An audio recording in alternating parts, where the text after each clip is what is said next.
Welcome back, everyone. And I have a full complement of colleagues today. It's very exciting. Hello, Mary Sue, Aisha, and Alex. So excited to have you here. And this today has been all about juniors, which I always think is good. Like juniors, get started thinking early. And right now we're thinking about essays. And Aisha, I want you in particular to weigh in on, is it too early for juniors to get started on their essays? What do you think? I don't really think so. I think actually it's probably a perfect time for them to start those early phases of preparing for the essay writing process and really working to create a stress-free experience as they start to work on that component. I think writing essays is probably one of the toughest parts of the process for most students. So kind of they can get an early jump on it. It usually leads to them feeling a little bit more comfortable as they navigate it, having time and space to kind of change their mind and make different decisions and just figure out the process as a whole. So I think, generally junior year is a great time to kind of kick off that writing process. Yeah. And so, what are some things that they could be doing to kick that off at this stage, right? Like assuming they're a second semester junior right now. Yeah, I really like to encourage students to start with that self-reflective piece. So I think that a lot of the writing that they're ultimately going to do for essays can feel really unfamiliar as they actually approach it. It's very different than what they might be doing in their high school classes. And so, you know, they want to kind of prepare themselves for that particular style of writing, which is really founded in self reflection and self awareness and looking back at past experiences. So, if they can utilize this time to kind of start that self reflective piece, it'll really help them along the way. They can kind of get into practice of doing it. I like to encourage students to start journaling. So if they're not a journaler and they haven't ever taken the time to kind of sit down and think about how that week went or how that month went, it's really nice to kind of start that practice now in the spring of junior year. Kind of start keeping a little journal, asking yourself those questions. What did I learn this week? What was a challenge I faced this week? And how did I work to overcome it? And really explore who they are in their experiences in preparation of having to kind of undergo that same process from the college essay perspective. I think for most students, that's the first step. Mm-hmm.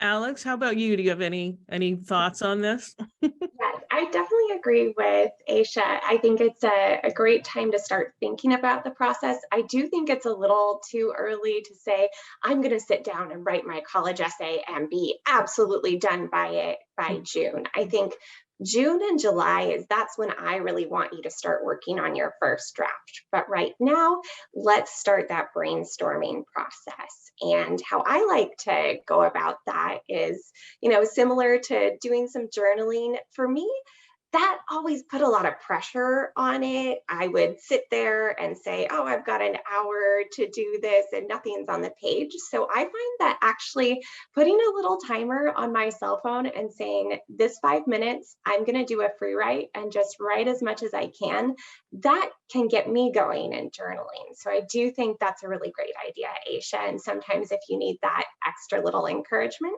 that timer can be really helpful. And then just also conversations with family and friends. I think the self reflective piece, this can be really hard for us. Sometimes it's hard to feel confident. Sometimes it's hard to see, what are our greatest strengths? So I advise having conversations with family and friends and asking them, when you think of me, what are the 5 words you would use to describe me? And that can really get the wheels turning for a lot of students too. And so just to give this some context, this one's for you, Mary Sue. I mean, what makes a good essay, right? I think a lot of families are like probably puzzled by what we're talking about. They're like, don't I just need to like explain, my accomplishments? Isn't that what the essay is all about? So Mary Sue, maybe you could give a little bit of insight into what a good college admission essay should be. Right. So, I mean, I think a great essay is one that really kind of has two components to it. I always think that it should have some storytelling aspect. You should be trying to put the admissions reader in your shoes for the moment or the experience that you're describing. And certainly, I think we'll talk about this a little bit more, but admissions readers read a lot of essays. And so you want the opening to be kind of interesting and to grab my attention. And, you know, sometimes we say have a hook or some sort of interesting line to make me want to read more. So that storytelling aspect can really come through at the beginning of the piece. But if the whole essay is one long story, but it doesn't have that second part of reflection and saying why telling that story is important to me knowing about you, then I think it's missing a level of sophistication in the essay. And so I think of great essays as having some of that, you know, telling your story, telling your experience, and then reflecting on that experience in a way that illustrates for an admissions officer kind of who you are and what character traits or talents or ideas you might bring to a college campus in some way. Although it does not have to specifically talk about your academic interests or specifically talk about your, you know, particular career path or anything like that, but it should in some way illustrate who you are and why that might be attractive to an admissions office. So hopefully that gives a sense of like that this might be a little more complicated than what people think. And so I'm going to actually steal something from Aisha that she sent me in an email as we were kind of emailing about this. If you start early, it also gives you a chance to have other people read it and give you feedback on whether you are bringing the level of reflection that is typically, you know, I often read essays and say, you need to dig a little deeper in here. Like you tell me that I've just read an essay, like a first draft. It was actually for a summer program, but I think it'll be really useful down the road. And, you know, the student would say, I found XYZ really interesting, but then never explained why. And I'm like, okay, this is the essay. Why is this interesting to you? You know, it like, that's where you need to expand here. So, all right, so let's move on. Like a really important piece of what we want to talk about here today is not essays in general, but when students write about past traumas or even ongoing traumas. And so, Alex, why don't you kind of weigh in on some of your experiences with that, like what you've seen and kind of whether you found it to be advisable or not? Yeah, I think with the trauma essay, they can be really hard and really heavy, right? In my experience at admissions, coming from University of California was my last institution, and I think they have, you know, somewhere in the dark holes of the internet where everyone's posting on blogs and Reddit and whatever it may be, there is that reputation or idea and myth out there that I have to have my sob story or I have to talk about something really hard in order for it to matter, and that's simply not true at all. So I want to say, let's bust that myth right now. But when approaching these really hard subjects, you know, whether to do it or not, I think it really depends on the situation. It may depend on the university and your story. You want to think that often, and I don't say this to sound insensitive, but often these admissions officers are spending 7 to 10 minutes reading a college application. So that essay may become a little bit of your soundbite, and we might not refer to you by name, but you might be, you know, the student who wrote about X. So is that the story you really want to share? And is that the story that you want to tell? So I would say that's kind of the gauge that I would use. If this is something that's really central to who you are and how you've become the person you are today, then yes, we can absolutely tell that story. If there's another story that you feel is more important and more core to who you are as a person now, then let's think about that story too.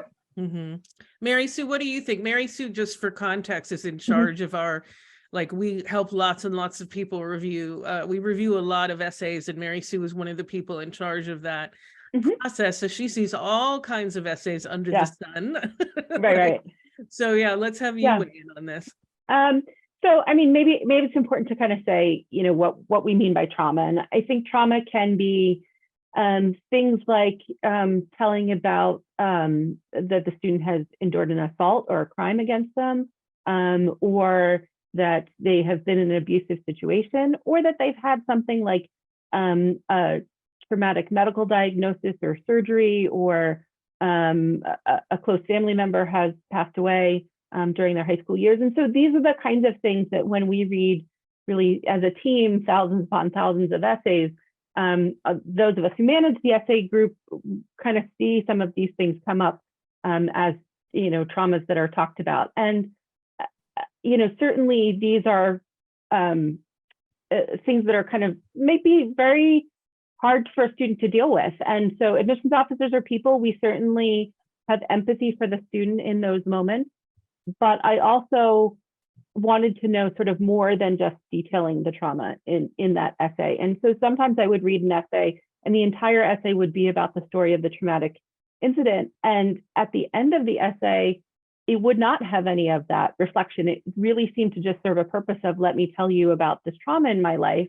And to the point where, as an admissions officer reading that, or even for those of us who are reading it and helping families through College Coach, if my major question at the end is this student okay? Because there doesn't seem to be any resolution, or there doesn't seem to be, it seems very much still in the moment of that trauma. And so we still wanted to make sure that that student was ready and prepared for presuming maybe a residential 4-year college experience, moving away from home, that can be stressful.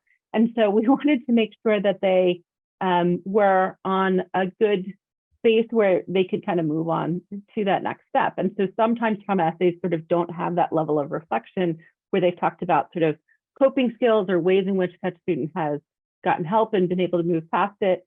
And as Alex just mentioned, we don't want it to be the only thing that we know about you as a student. Mhm. Even if a student has gone through something very, very difficult, you are more than just that difficulty. I almost think of it as if you were meeting a new friend, meeting someone who you want to be a friend for the first time, or you're going for a job interview, would you start that job interview or that new meeting with, let me tell you about the worst experience in my life, or the worst era in time? And you probably wouldn't. And so similarly, the admissions process is not really a confessional. It should be a time when you are first kind of leading with your strengths and sort of what positively you may bring to the process and to that college, rather than sort of just telling about sort of the worst and most traumatic experience that you've had in the last few years.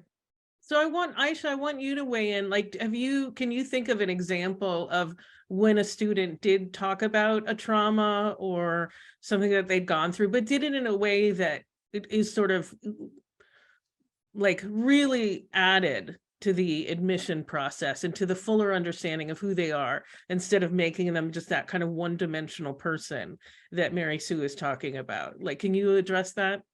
Yeah. I have read essays in the past where students have focused on very difficult experiences that they've had to navigate. And I think there is potential for it to sometimes work if they do it properly. And so what comes to mind is when I was reading for the institution that I worked at in admissions, I read an essay from a student that had navigated through the foster care system and was eventually adopted in their, I think, junior or senior year of high school. And so, that essay, chronicled a very difficult circumstance for this student, one that, most of us are not ever going to have to traverse or have not traversed. And, instead of really fixating on the negatives of that circumstance, they made it a story of their journey to finding their family, right? And finding their place. And becoming a person who finds a way to fit and connect wherever they are and wherever they go.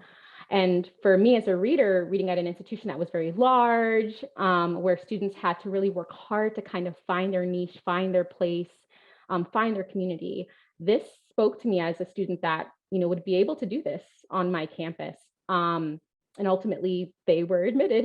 And I think, as long as a student is very careful and intentional about how they tell that story and places the focus on the skills that they've developed, on the personal characteristics that they've developed, and who they've become and the way that that might serve them potentially as they move forward in their life, these essays do have the potential to be impactful in the admissions process in a positive way. Yeah, absolutely. Yeah, I think it's really important to note, like, as you tell me that story, what I come away with is that my heart goes out to that young woman for what she had to go through, but also what an unbelievably strong person. I mean, it's unfair that she had to go through that, but you know that that's someone who just has remarkable skills of resilience. So, Yeah, and I definitely. actually have a kind of a similar story that worked. I mean, I worked with a student who, had became anorexic and actually was hospitalized for it. And I think that's a topic to be cautious of, potentially, but her essay was wonderful because she wrote about how she sort of started her journey being very judgmental of herself and other people, and it kind of manifested in, like, initially she saw a woman with anorexia and was just very sort of judgmental of her. She wrote about it more beautifully, like putting us in the place in that moment, as Mary Sue said, but then about how through the process, what she realized is that it's if she can let go of judging herself, she can also let go of judging other people. And it was, and she had like, and she really embraced that and started doing all this kind of activism work about supporting other students. So it was just such a lovely essay. And, off she went to Emory. I mean, she did great in the process and went to her top choice school. And, so absolutely. But it's all about, like, what she ended up doing was highlighting her strength within that, like what she had learned from it. So,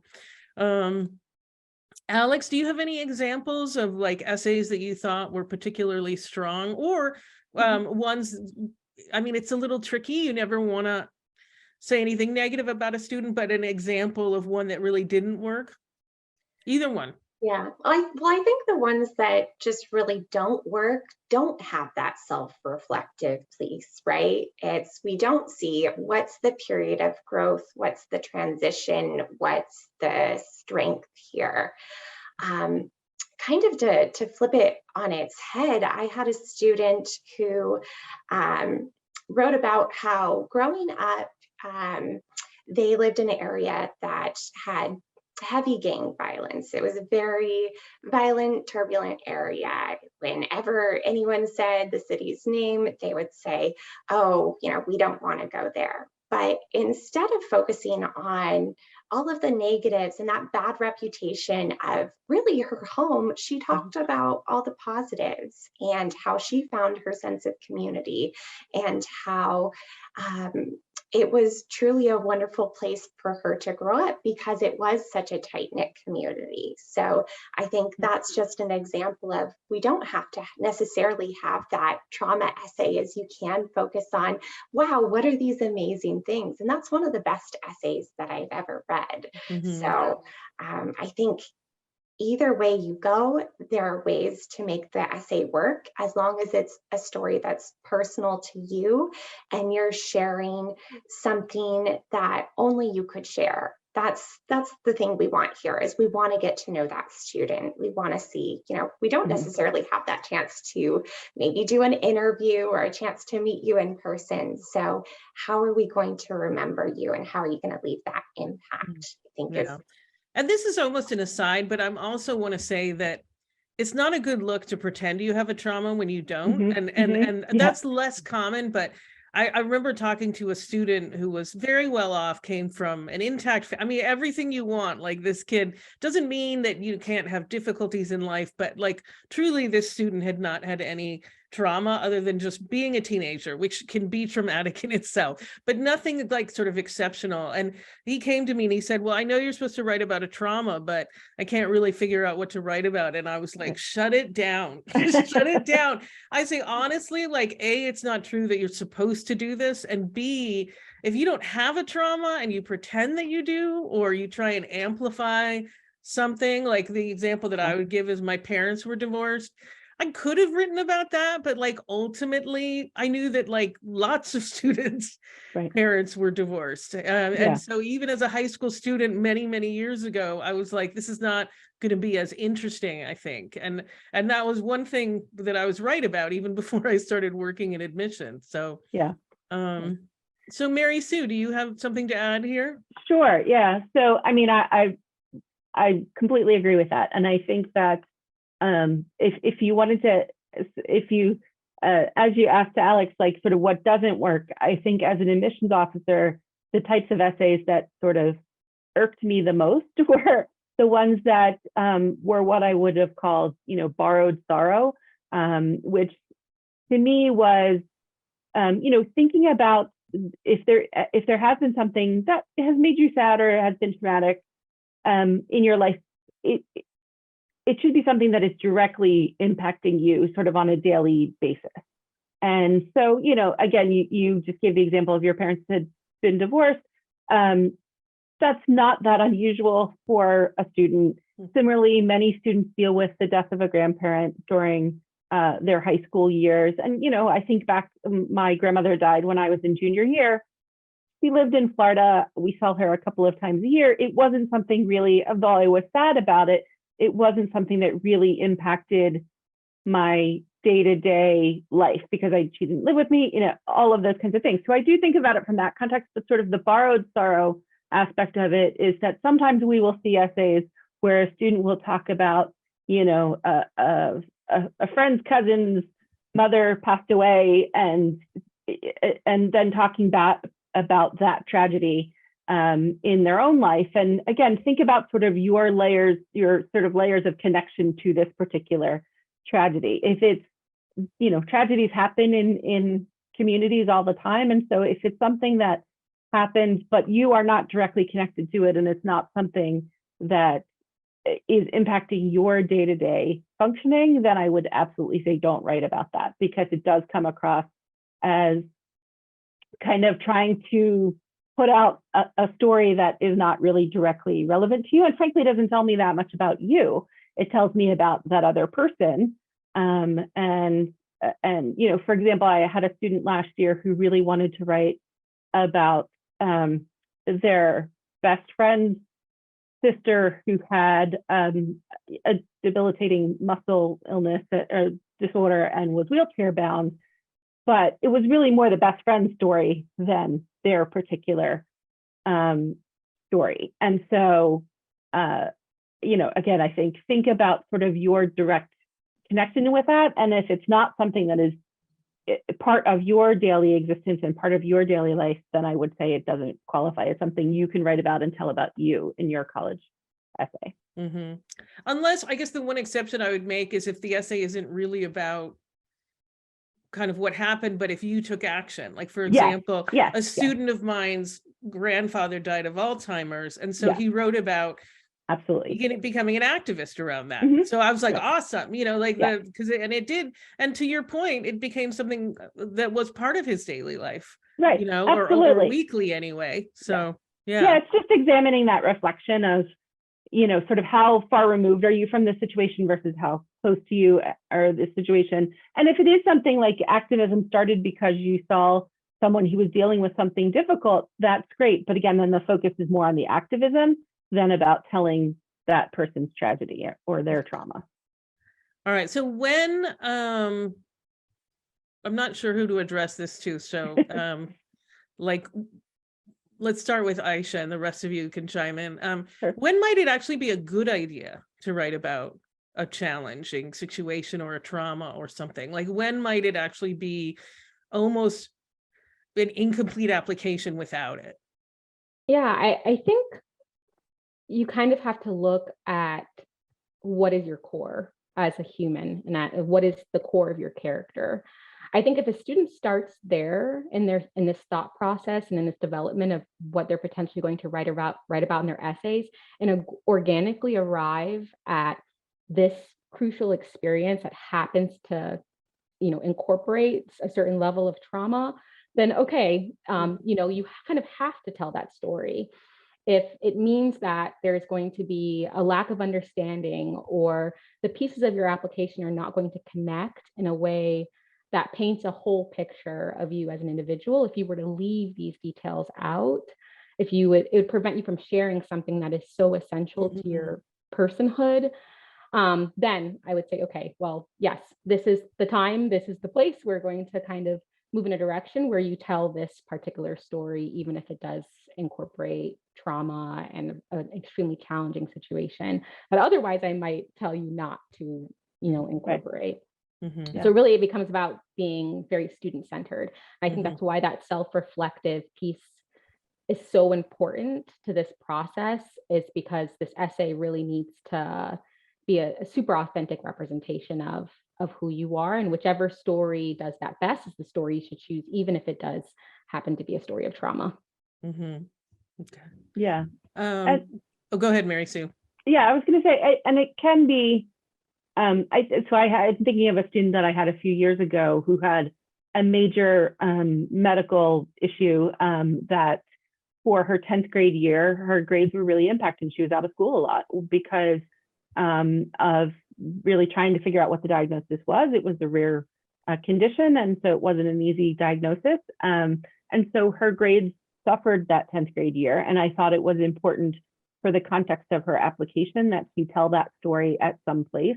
Now, it ended up in her case that she didn't actually write her main essay about that. She used other parts of the application, which we can kind of talk more about. But it was important for that story to be in her application somewhere because it provided context as to why there was such a dip in grades during that 10th grade year. And she did rebound for 11th and 12th grade after getting proper medical treatment. So, that was an important sort of part of her narrative, was that she had stabilized and was ready for college after that proper treatment. Mm-hmm. Mm-hmm. Alex, do you have anything that you want to add here? I think I definitely agree, Mary Sue, with if there's something that is a part of your story that's going to add context, we're going to have to tell that at some point. So maybe that's the main essay, maybe that's additional comments, maybe that is through your counselors too, through letters of recommendation. Your counselor may even call up an admissions officer, depending on school, to share some information about you. So I think it's important to know that if you don't share something, an admissions officer, we're not going to know that about you, right? So you want to just be mindful of that. And yes, I do think that you can do this really well. And sometimes that story is, while it may include trauma, that is so core to who you are and your growth through your high school period that it would be a disservice to the application to not have that there. So if there is something that is so core to, maybe building strengths that you have developed, or a change you've made in your life that has, sent you on a new trajectory, yes, I think definitely you want to share that story. Mm-hmm. So what about, how we've kind of given general guidelines and examples, but and obviously there's no formula to college admission essays, but Mary Sue, I've actually seen some of her guidance that included kind of ways to think about the structure. So Mary Sue, I was thinking maybe you could kind of talk about here's a possible structure that tends to work if you are going to write about, and it's important to you to write about one of these situations. Yeah, so I think that the structure that I advise students would be, and this is not sort of, like many things in admissions, when you're writing a great essay, it's not sort of a precise cutoff, but in general, I would say if you're going to talk about some sort of difficult situation in high school, maybe only confine that piece to the description of the experience to maybe the first third of the essay. Here's what happened. Here was when I got that medical diagnosis, and sort of the process of finding out what was wrong and how it impacted my sort of day-to-day life. But then sort of the remainder of the essay, the 2/3 towards the end of the essay, is really more, what did you learn from that experience? What coping mechanisms have you come up with that have helped you get through that stressful situation, and perhaps might help you get through similar stressful situations if this is an ongoing issue or something, it's stressful to go to college. And so we wanted to know that you had developed some support and help that would help you get through future stressors as well. So those ways in which you've been able to really deal with those instances and what you have learned from it. That should be sort of the latter 2/3 of the essay. So that's kind of the general structure that I recommend when a student's thinking about it. And again, it may be that's the structure of your main essay, or maybe your main essay is about something else entirely, and the rest of it is the piece about trauma might be more in an additional information section of the application, which is a different section than that main essay. And so most colleges, whether it's the common application, most college applications, whether it's the common application or some of the state university system applications, are going to have some space that says, is there anything else you want to tell us? And so that might be the space really to talk about that traumatic experience or that difficulty in perhaps sometimes a shorter and kind of more straightforward way. But again, concentrating more on the strengths, the resilience, the coping skills that you have learned from that, more so than just detailing sort of every difficulty of that time in your life or that experience. And maybe even how you've used it to help others, Mhm. you know, like what you learned about those coping strategies. I worked with a student this, who class of 2023, who, I mean, it horrifically had been like exposed to gun violence, like Mhm.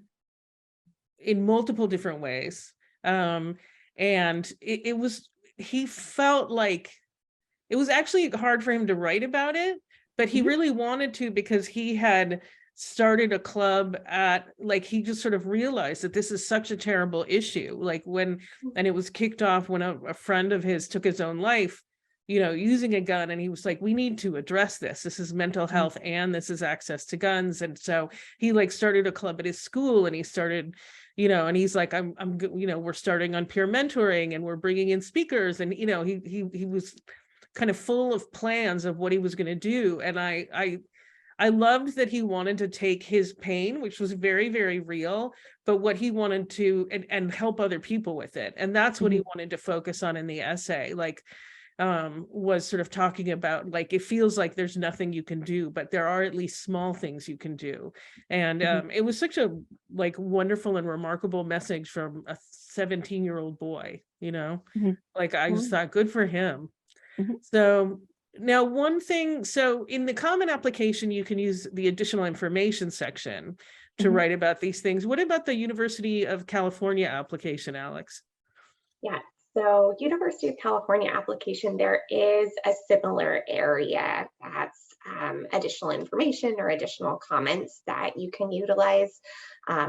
Also on the UC application, you'll see a little bit of a difference in the essay structure, right? Is instead of the long extended personal statement we have for the common application, there are 4 personal insight questions you can respond to. So maybe it's one of those core 4, or maybe it's in that additional comment section.